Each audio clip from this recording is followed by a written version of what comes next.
안녕하십니까. 멜번 정반장입니다. 오랜만에 영상 하나 올리게 됐네요. 저번에 코로나 한번 걸리고 나서 영상 영 못 올리고 있다가 요즘 이제 새로운 콘텐츠 하나 해볼까 지금 심각하게 궁리 중입니다. 그건 그렇고 요 며칠 문의도 들어오고 또 저희 아내 통해서 또 문의가 계속 들어오고 있는데, 정부에서 무슨 38만 불을 줘서 집을 사게 해준다는 둥 뭐 이런 얘기가 있어서 제가 그 말은 했어요. 이게 상식적으로 말이 되냐? 10,000명 골라서 뭐 38만 불 준다는데 정부가 미쳤냐 그런 짓을 하게. 그러니까 뭐 아내가 뭐 또 저한테 연락 온 분도 그렇고 어디서 광고를 봤다는 거예요. 그러니까 찾아보니까 네이버 뭐 카페에 어떤 부동산에서 이렇게 광고를 올렸는데 낚시죠. 그러니까 이제 정부에서 도와준다라는 말을 정부 보조금을 준다 이런 식으로 이제 표현해 가지고 고객을 뭐 확보하려고 했던 광고 같은데, 하여튼 그게 좀 이제 헷갈릴 수도 있고 또 알아두면 좋으니까 잠깐 시간 내서 정리해 보려고 합니다. 예, 뭐 이런 거 얘기할 때는 이런 정책 내놓은 당사자 정보를 보는 게 제일 빠르죠. 노동당 웹사이트에 들어가 보면 나옵니다. Helping more Australians into home ownership. 집을 소유하는 데 있어서 정부 차원에서 도와주겠다는 이야기입니다. 그 한국 부동산에서 광고하는 것들을 보니까 뭐 help to buy 뭐 이런 식으로 보통 설명을 하더라고요. 자, 자가 주택을 보유함에 있어서 정부가 어떤 식으로 도와주려는지 한번 봅시다. 먼저 개요 보면 집값의 40%까지 정부가 어떻게 부담을 좀 해서 빨리 집을 살 수 있도록 돕겠다. 그리고 1년에 한 10,000명 정도 규모로 그렇게 돕겠다.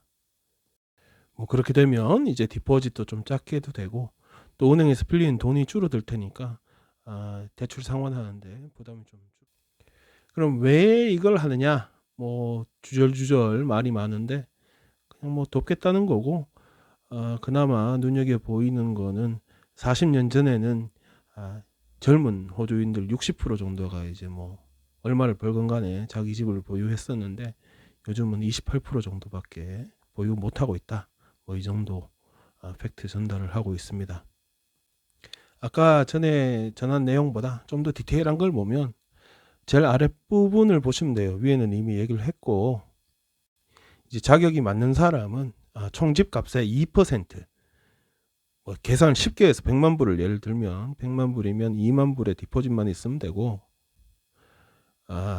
최대 신규 주택의 경우는 40%, 이제 구입하는 가격의 40% 정부가 이렇게 대신 좀 이렇게 도와주는 거고, 신규 주택이 아닌 이미 있는 집들 있죠. 지어져 있는 집들 같은 경우는 30%까지 그렇게 도와주겠다.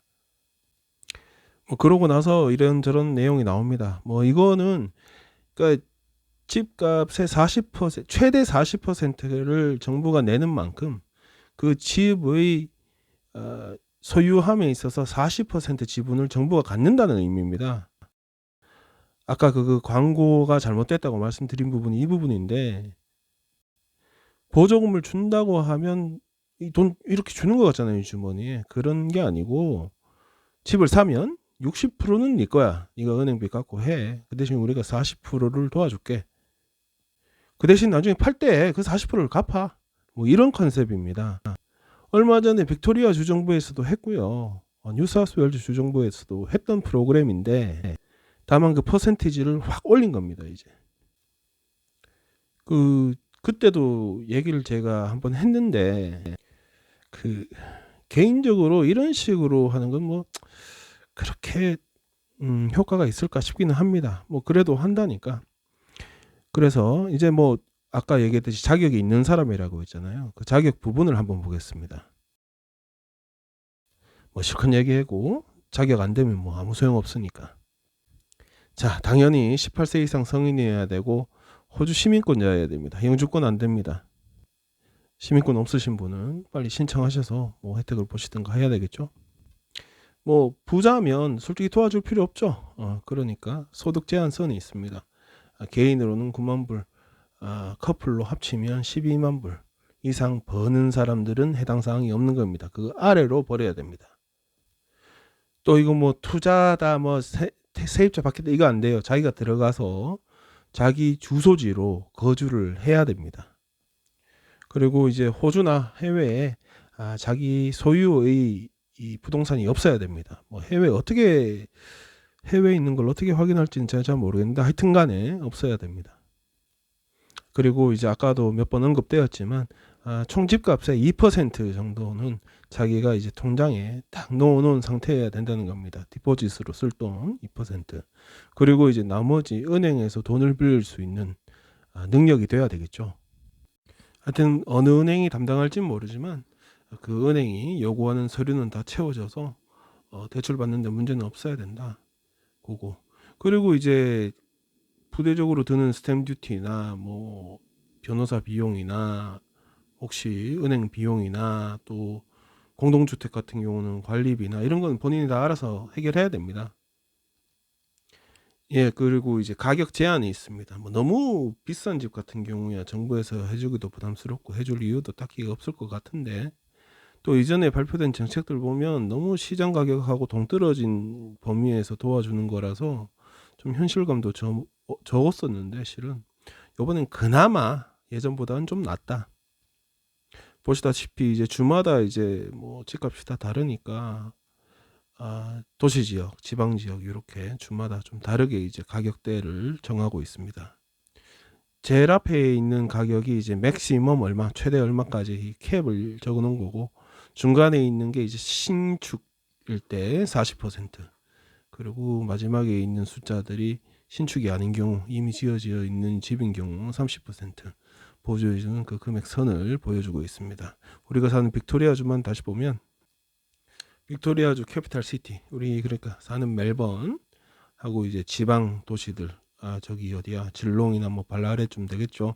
85만 불이고 나머지 지역 같은 경우는 55만 불까지 지원이 된다는 겁니다. 85만 불이면 뭐 꽤 현실적으로 접근한 금액이라고 느껴지긴 합니다. 자, 그다음 부수 내용도 중요합니다. 뭐 설명을 해보면 그 돈을 많이 빌리면 필요 이상 많이 빌리면 여기 은행에서 빌려가는 사람을 위험 요소 리스크라고 보고 거기다가 보험을 물립니다. 네가 돈 못 갚아서 자빠지면 어떡할 거냐, 그래서 보험을 들어야 되겠다. 근데 그 보험료 네가 내라 이래가지고 하는 거 LMI라고 부르죠. 랜더스 모기지 인슈런스. 요거 비용 같은 경우가 이제 절약이 되겠죠. 그리고 이제 살다 보니까 뭐 돈이 좀 더 모여가지고 아까 뭐 최대 40%까지 정부의 지분이 있다고 하는데 그걸 자기가 좀 되사고 싶다 할 수 있잖아요. 그러면 최소 5% 정도 돈이 모였으면 다시 되살 수 있도록 해주는 겁니다. 그리고 이제 뭐 아까 소득 수준이 정해져 있지 않습니까? 커플로 했을 때 뭐 12만 불 이런 식으로 정해져 있었는데 만약 더 벌 수도 있잖아요, 사람이. 그래서 2년 이상 더 벌게 되면 지금 정확하게는 안 나왔지만 뭐 집값의 일부라든가, 그러니까 정부 지분의 일부라든가 아니면 전체 다가 될 수 있겠죠. 그걸 이제 다시 돌려내야 된다, 뱉어내야 된다. 뭐 요런 게 다입니다. 지금 아직 이게 시행이 안 되고 있어요. 내년 초에 지금 시행이 될 예정인데 그때가 다가오면 좀 더 구체적 사안이 나오겠죠.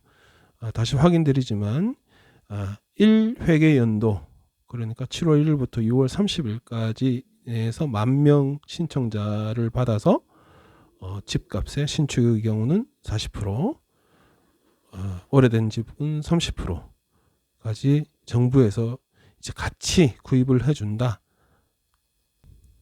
그리고 나중에 팔게 되면 그만큼 다시 뱉어내면 된다.